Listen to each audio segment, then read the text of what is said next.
In Person and Act, Karol Wojtyla states, lived experience constitutes the proper form of the human subject's actualization, which man owes precisely to consciousness. Consciousness is accidental to the person. It is not considered a faculty of the soul, but rather a property of man's actions. So the intellect is a faculty of the soul, the will is a faculty of the soul. The consciousness of a person is not considered a faculty, however, it is a reality in the soul of the person. In a letter to Henri de Lubac, Wojtyla wrote, "The act of personal existence has its direct consequences in the activity of the person, and so action, in turn, is the basis for disclosing and understanding the person. In other words, the person's acts reveal his conscious being."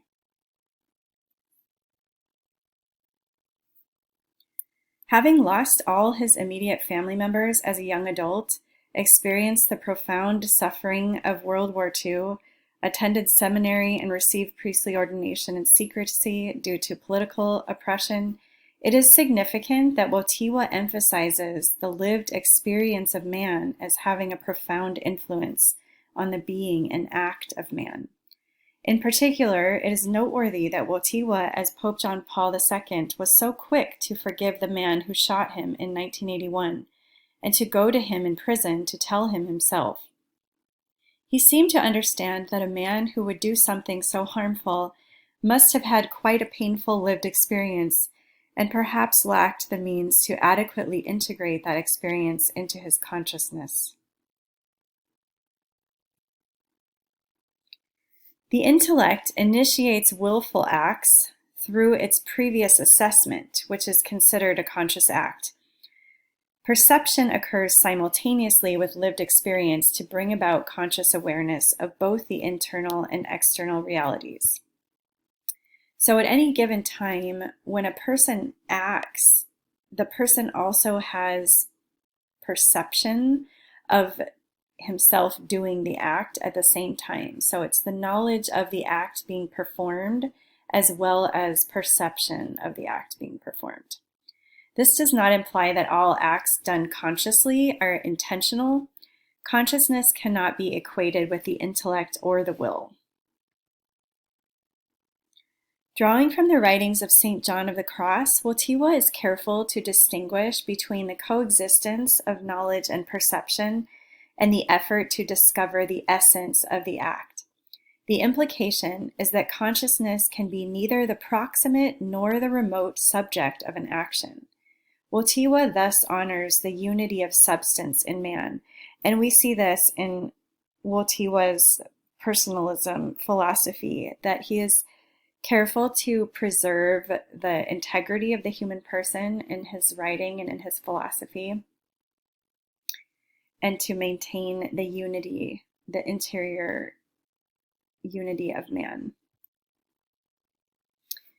And Wojtyla says in Person and Act, consciousness is not only an aspect, but also an essential dimension or real moment of the being that I am, since it constitutes the being's subjectivity in an experiential sense. By subjectivity, Wojtyla means that man has the capacity to be conscious of himself and is one of a kind.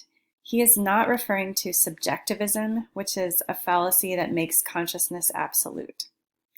Wojtyla also speaks of self-teleology, which implies an active engagement with reality, as opposed to attempting to escape it, where man acknowledges himself as his actions end. Self-determination is intertwined with this concept. Tying into this concept of self-teleology, man's capacity to acknowledge and assimilate truth necessitates that he first affirm that it is true himself. He cannot truly know truth simply by being informed of it. So Wojtyla talks about this reality of when man acknowledges the truth, in order for him to fully receive it within himself, he needs to affirm it for himself. So it's not enough for him to read the truth or be told the truth. He has to take it into himself and affirm it that it is true within himself. Obviously, this has very significant implications. Wojtyla elucidates 3 realities. Firstly, man possesses a consciousness of himself as well as an awareness when he acts that he is his own subject. Secondly, man acquires self-knowledge, which is built in part on his actions. And thirdly, man acknowledges his own subjectivity in reference to his actions. The foundation for all of man's knowledge lies in the experience of the self. It is the interwovenness of consciousness and lived experience that helps to define man's existence and give him a sense of who he is as a person. So we keep seeing this theme of lived experience and how much a part of consciousness that is, and how it brings meaning to a person's life. Consciousness, informed by the intellect, allows man to have awareness of his own experiences and to acquire self-knowledge.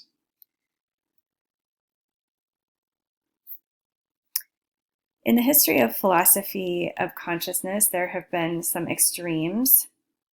In ancient philosophy, while not explicitly discussing consciousness, Aristotle implied it when he wrote of the rational nature of man. And then we have, in medieval philosophy, scholasticism, which minimized the role of consciousness, although St. Thomas Aquinas does discuss consciousness, and then Wojtyla expands on the thought of Aquinas. Then we have modern philosophy, which has made consciousness its own independent reality, failing to consider how it interacts with the whole person. Action implies consciousness. Without consciousness, there is no lived experience.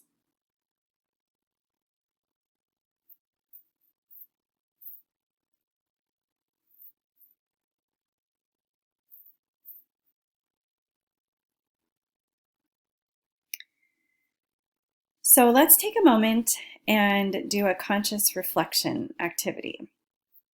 Imagine for a moment, what would your life be like if you had no lived experience? Without consciousness, you would have no memory of your life experiences.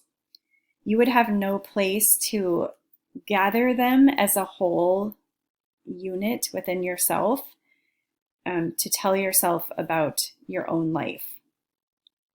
Think about how much your life experiences enrich you as a person and what you would be like if you had none.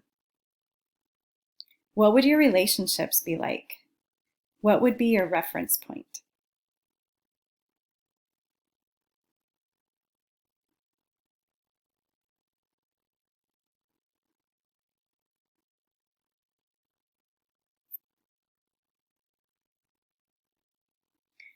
Through self-knowledge, man is able to distinguish between his own actions and what occurs outside of himself.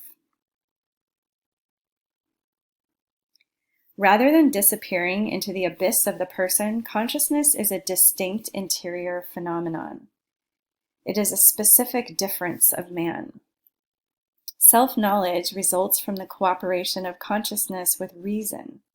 The implication of this is that self-knowledge cannot result from cognitive acts of the intellect without the involvement of consciousness. So we see how important consciousness is in gaining self-knowledge. There would be no way to acquire self-knowledge without consciousness, and there would be no lived experience either. Consciousness unites the intellect and the will, making it possible for the person to experience life and be accountable for his own acts. Consciousness has 2 functions, a reflective mirroring function and a reflexive interiorizing function. In its reflective function, consciousness mirrors the contents of the world to the person. In its reflexive function, consciousness appropriates this world for the person. The reflexive function of consciousness is most important insofar as it makes personal experience possible. So again, going back to the lived experience, it's the reflexive dimension of consciousness that makes lived experience possible for us. When consciousness is allowed to be dominated by emotion, this creates an obstacle that prevents the reflexive aspect of consciousness from its full actualization. Man is meant to experience his emotions rather than live according to them. Wojtyla states, thanks to the duality of the function of consciousness, we do not lose the sense of our own being in its real objectivity while we remain within our subjectivity. And commenting on what he was writing, Taylor states, consciousness is what enables a person to experience himself as both a subject and an object. Now we're going to discuss good, evil, and consciousness. Wojtyla states in Person and Act, consciousness allows us to become objectively conscious of the good or evil of which we are the agents in a given act. At the same time, thanks to its reflexivity, consciousness allows us to experience this good or evil together with our own efficacy. As we stated previously, this lived experience is not an additional and superficial reflex of the act and of good or evil as its moral qualification. Quite the contrary. The point here is the reflexive reduction inward, as a result of which both the act and the moral good or evil become a full subjective reality in man. They acquire, in a sense, their proper completion in human subjectivity. It is precisely then that man experiences good or evil simply in himself, in his own eye. At the same time, he experiences himself as the one who is good or evil. This is the full dimension of morality as a subjective and personal reality. Although the person has being in himself, his identity with respect to morality is formed based on his own actions. One must possess oneself in order to exercise in freedom the decided course of action. It is self-determination that allows for both of these operations. So self-possession is needed in order for freedom to operate when the person chooses a course of action. And it's self-determination that is allowing for both self-possession and the freedom to decide the course of action. By loving other persons, man is raised to a new level and challenged to more fully realize his natural potentialities. Consciousness plays an essential role in this process, assisting man to know himself and to discover how he may act in such a way that integrates the whole of his life experience into loving others in a meaningful way. Thank you for listening.